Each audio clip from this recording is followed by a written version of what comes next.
Welcome back. Talking credit scores, Nusenda Credit Union is celebrating Financial Literacy Month this April through a variety of things such as webinars, seminars, and school programs, and various financial tips on their social media platforms. The goal is to help New Mexicans become more financially capable. We are joined this morning by Vice President of Consumer Lending over at Nusenda Credit Union, Esther Mato-Rierick, to tell us more. Good morning. Good morning. Thank you so much for being here this morning. Welcome. Thank you. Tell us, what is a credit score? You know, a credit score, I think there's a little bit of fear around a credit score, but there shouldn't be, because it's really very simple. A credit score is a 3-digit number that impacts your financial well-being.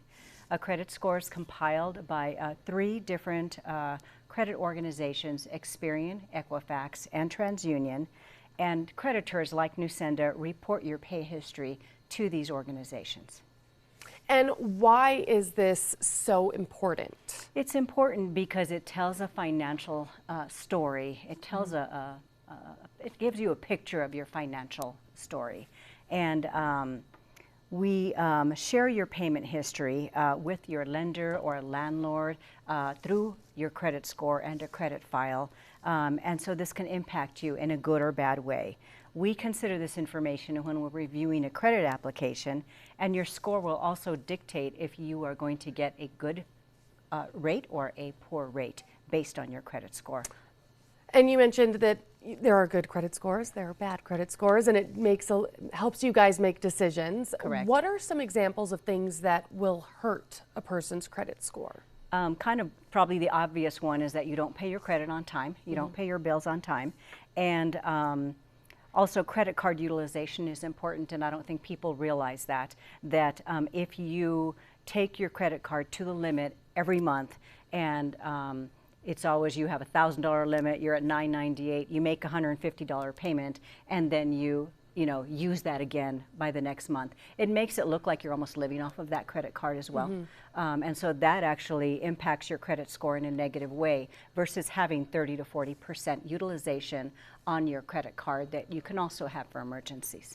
But credit cards are not the enemy. Credit cards can also be used in a very positive way when building your credit. So Exactly. Explain how that works. Yeah, so you really want to keep your credit score going. You always want to have some type of credit that's reporting monthly. So your credit card is a good example. If you've paid off your car, maybe you've paid off your home, but you continue paying your credit card, and that does keep your credit score alive, because your credit score can drop over time.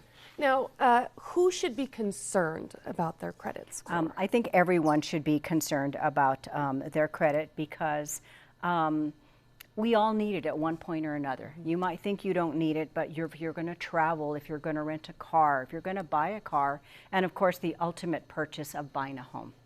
And you need credit, and the better you take care of it, the better rate that you're going to receive when you make these purchases.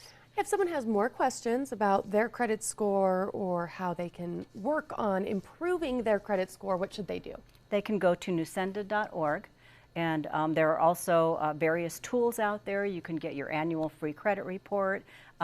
There's Credit Karma, and Nusenda has an excellent free tool for our members as well that you can utilize. Awesome. Thank you so much again for being here this morning. Now, for a full recap of that entire interview, you can head to alwaysonkRQE.com.